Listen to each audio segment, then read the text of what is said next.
Hello everybody, Jamie the Board Game Man. In today's episode we are going vintage, back to the year 1975, a 2 to 6 player game. It is called 221B Baker Street. Now in this case I bought this right when I first started collecting back in 2020, and you can see I got this for 50 cents. What a great deal. It was at a small little thrift shop, and it came with 20 cases.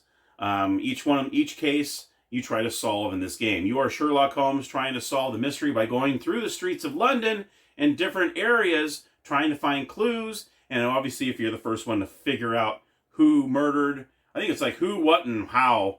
If you figure out those three, then you win that case. Well, this one came with 20 cases, but I was lucky enough when I bought this, there was another set of 20. So I actually had set 1 and 2. There was 40 cases. I was going to do a review on this version, but then after going online, and I was like, wait a minute, there is an awesome deluxe edition that came out in 2016. Now, throughout the years, they were having little expansions. 1978, every so often they would have 20 more cases that went with this game, totaling 180. Well, in 2016, it came out with a deluxe edition, and they added 20 more cases to this edition, for a grand total of 200 total cases you get with this version. So I held off doing this until I got this. I just got it in the mail yesterday, and I wanted to share this with all of you in case you're a big Sherlock Holmes fans. So let's head on over to the Gamers Table, where I'm going to show you the deluxe edition of 221 Baker Street.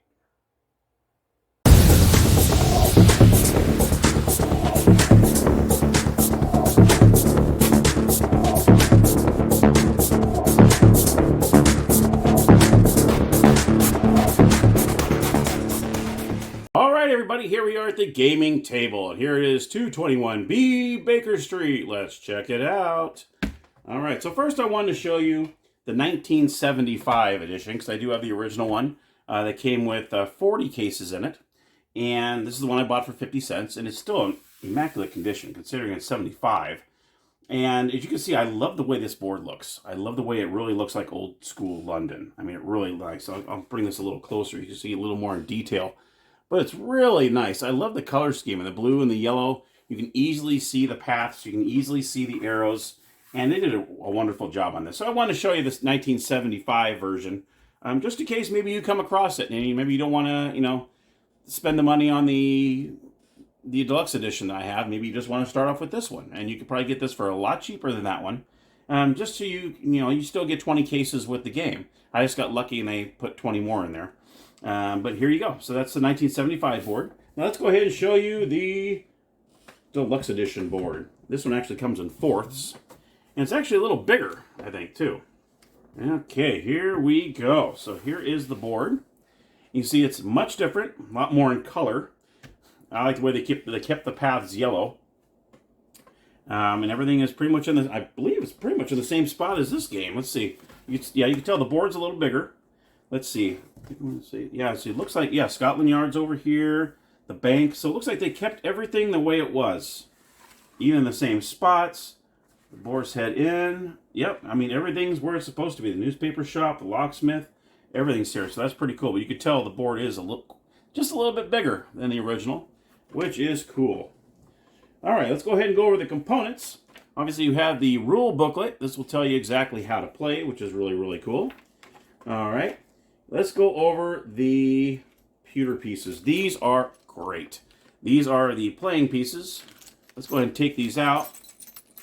These are your player tokens. And you can see there's little pewter tokens. Really, really cool. Let's go over these. So first of all, you have the Deer Stalker cap. You got the little cap right there. Okay. Then you also have, get this one here, the magnifying glass. Then you also have the violin, which is really cool. Then you have the dark lantern. You also have the pipe, which I think is really cool. I don't think you can really stand that. I don't know, you might not be able to stand that one up very well. Oh yeah, I guess it does stand up. There we go. And then you have the pistol. There's the pistol. And these are your playing pieces that you use going around the board. Those are pretty cool. All right, now you also have the Scotland Yard cards, which are the badges, just like in the original. And you also have the skeleton keys. The skeleton keys go right over here at the locksmith, and then you'll put these over in the Scotland Yard. You put these up here like so. All right. Then you also have the case books. And here are all the case books that come with the edition. 20 of each are in each book. So you can see cases 1 through 20, 21 through 40, and so on, until you get to the, excuse me, the very last one, where it's 181 to 200. This is the only way you're going to get 181 to 200 is by getting this deluxe edition, because obviously throughout the years, like I said in the intro, they sent out expansions all throughout the years, 20 at a time, and these are the last 20 they made to make it a full 200, which I thought was awesome for them to do. So who knows? I mean, maybe the cases get a little tougher in the later, I don't know. I mean, you never know. I mean, because these first couple back in 1975, they might have been a little simpler, and then maybe it gets a little tougher as the years go on. You never know. So I just have to start playing this to find that out. That'd be a lot of fun. But anyway, these are the clue books here that come with it. And you also have, well, you got to have the case cards. Here they are. And you can see you have 1 through 20. They have them rubber banded, 20 apiece. So you can see they come in nice rubber bands, and they have all sorts of good stuff here. So each one of these come with 20. Now I'm going to show you this game. I'm not going to do any spoilers. I'm not going to show you any clues, nothing like that whatsoever. I'm just going to kind of show you a broad of how to play this game, because I do not want to ruin any one of these cases for you, because this is just a fascinating game. Really, really great. Okay. And of course, it comes with 1 die. Of course, you got to have die to move around. So the object of the game is you're trying to find out who, well, it kind of varies. It could be a crime. It could be a murder. It could be anything along the lines. And it might not be just who, what, when, or who, what, how. Or, I mean, it could be different case to case. So what you're going to do is I'm going to go ahead and show you the basics of how to play the game, and then you'll be able to figure it out from there. So obviously all your tokens are going to start over here. So we'll put the helmet over there. I like the pipe. That pipe's pretty cool. There we go. So we'll just do a quick little 2-player, just kind of show you how this works. I'm going to go ahead and put the rest of these in here. All right. And then what you're going to do is, let's just say we're doing case number 1. So I would take this out. Okay. And before you begin, you're going to go ahead and read the case to everybody. So you'll read out this case. This doesn't really, obviously this doesn't spoil anything, reading out the case. But on the back side, which I will not show, it will show, oh, actually, that's cool. It doesn't show the, oh, that's cool. I thought in the originals, I thought it showed you the answer to the thing, but it doesn't here. So that's pretty cool. It must be in the book somewhere. So that's awesome. Oh, actually, it does say on the books, it does say, oh, clues and solutions. So that's cool, because I want to look in the original. I didn't look in the original. I think they have the answer and the clues on the back, which is kind of stupid, because you got to turn this over to look at whatever room you land in. But anyway, so here's the case. You read it out loud, okay? That way it kind of gives everybody an idea of what the case is about. Everyone's going to start off with 1 skeleton key, okay, and 1 Scotland Yard badge. And then the game is afoot.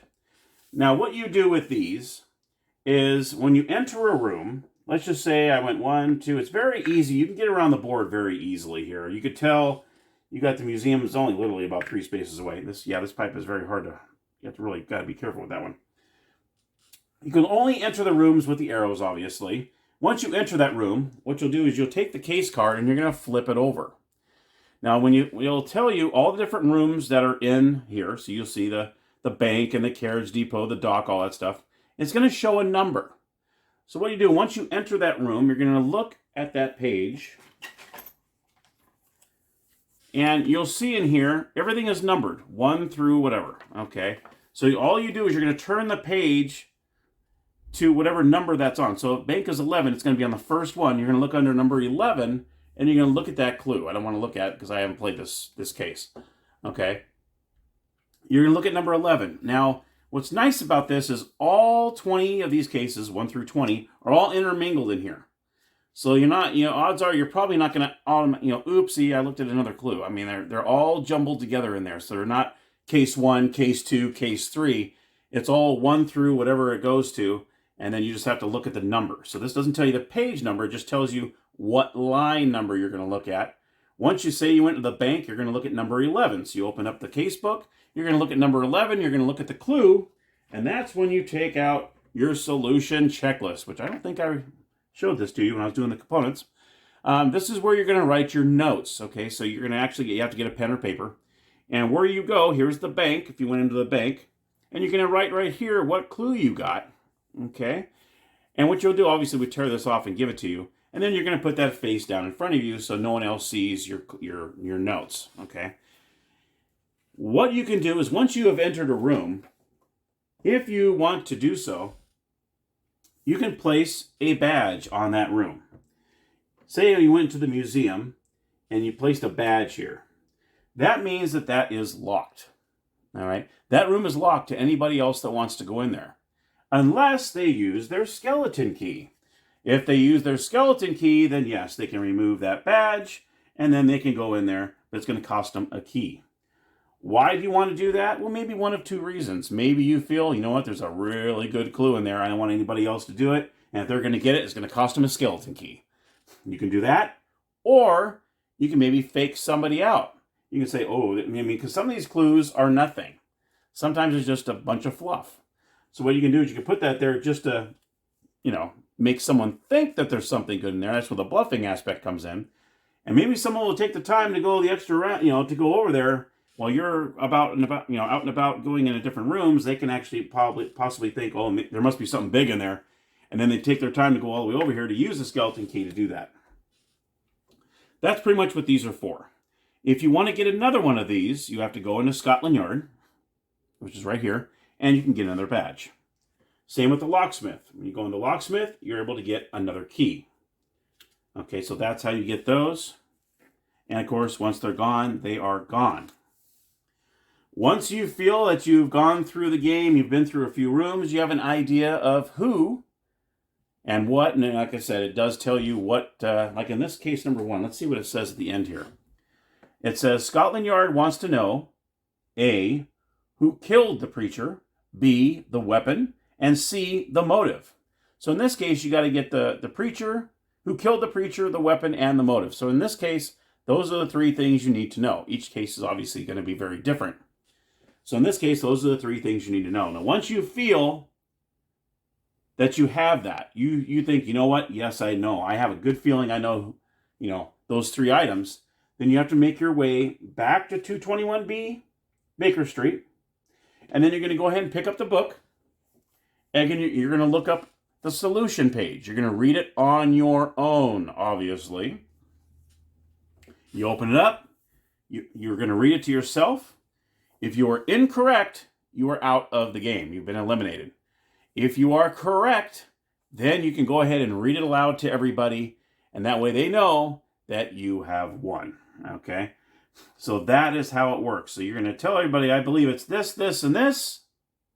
You tell everybody what you think it is, and then you go ahead and you read it silently. And if you're right, then you go ahead and read it out, and everybody knows that you were correct. But if you were wrong, then you are eliminated from the game. And that, my friends, is 221B Baker Street. All you really do is you roll the die, you go from room to room, you look in your clue book, you look on that line, you see what the clue is, you write it down in your solution checklist, you keep notes for yourself, and as soon as you think you know who, what, when, where, how, all that good stuff, then you'll make it back to 221B Baker Street, you announce who you think and what your solution might be, and then you go to the solution book, you're going to read it by yourself unless unless you are correct, then you read it out to everybody. If you're incorrect, then you just place it back down and you're eliminated, and you watch everybody else try to solve the crime that was committed. And that is 221B Baker Street. Now let's head on over to the game room, and I'll give you my final thoughts. All right, so my final thoughts on 221B Baker Street. This is a really fun game. You can have, like I said, 2 to 6 players playing it, and you're going from place to place, trying to find little clues. Now, it gets down to how to figure out what that clue is telling you. Sometimes it could be a straight-up clue. Sometimes you have to read in between the lines of the clue and try to figure out what exactly are they trying to tell me. Is it something that maybe sounds like this? Or is it a part of the clue? But you got to read in between the lines of some of the clues. And then some of them are just duds. There is no clue. It just kind of throws you off. And that's when maybe you can start using your key and your shield. And what's cool is maybe you go into a room that doesn't give you anything. I mean, it's a complete bust. But you can put that shield on there to maybe make someone think that, oh man, something must be big in that. And it's going to cost you a key to open that room. And just to find out it's nothing. So you can do some bluffing in this game. Or maybe, maybe you do want to really secure that room and maybe no one else could get it. That way it gives you enough time to get it back over to 221 Baker Street and see if you can solve the crime. So, great game, especially this deluxe edition. Having 200 cases.